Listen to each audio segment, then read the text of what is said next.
بتلقى حيله ما يردش اقول له يا امه، ما يردش اقول له شرقي، ما يردش اقول له يا بيزو، ما يردش اعمل له ايه. الزمالك وصدارة الدوري وافضل لاعب في الدوري عنده 40 سنة، هو فيريرا قدم جديد في الزمالك ولا لسه بدري؟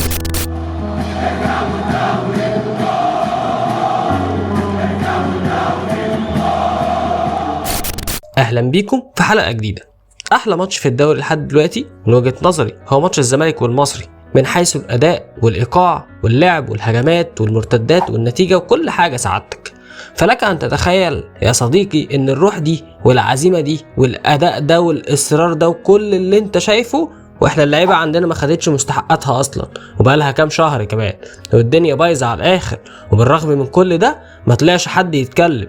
الفريق مقفول عليه، وهو ده اللي مخليهم راكبين الدوري حرفيا ومجازيا.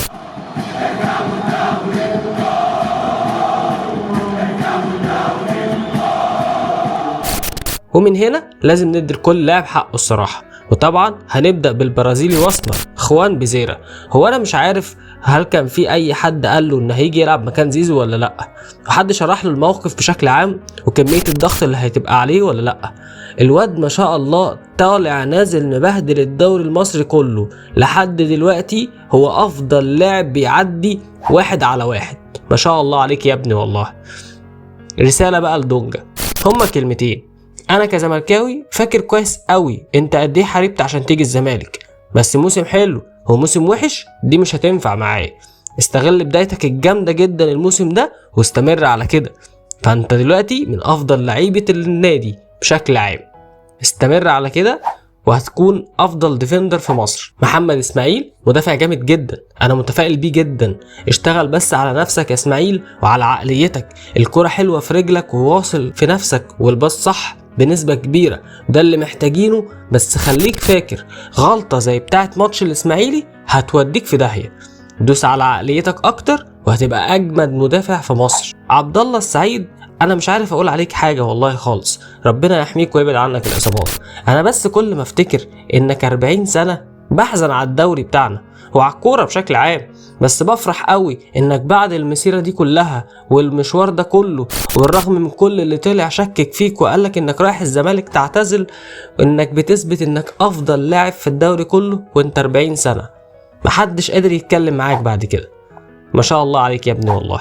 اخيرا فيريرا، كلنا متفقين انه لسه بدري جدا ان حد يحكم على فيريرا بالايجاب او حتى بالسلب، بس لاحظ كده من اول ما بدأ الدوري في تلميحات كده بتحصل بخصوص الشخصية بتاعته، كمان شخصيته كمان مع موقف شيكو بنزا وانه خرجه من القائمة، مرورا بكل المواقف اللي فاتت ولحد مباراة الاسماعيلي.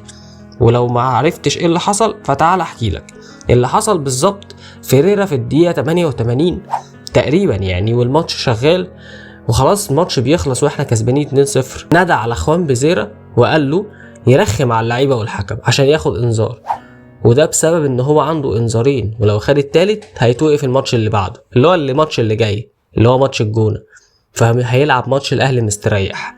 وده بالظبط اللي حصل. بالنسبه لك ممكن تفتكر انه ايه المشكله، ما عادي يعني، بس حابب اقول لك يا صديقي ان ده في لغه الكوره مش عادي خالص. الراجل شايف الملعب، محضر الماتش اللي جاي، فاهم انه هيلاعب الاهلي كمان 10 ايام، دماغ شغاله مش بتنام حرفيا. المهم بقى رساله لمجلس الاداره، ارجوكم اتصرفوا وادوا اللعيبه فلوسهم ومستحقاتهم قبل ماتش الاهلي. انا عرفت ان مجلس الاداره صرف جزء من المستحقات فعلا، فربنا يسترها ونكمل على خير. هممني رأيك يا صديقي جدا، وعايزك تقولي تفتكر ان احنا ممكن نعمل ماتش جامد قصاد الاهلي ولا لا؟ مستني ردكم في التعليقات. سلام.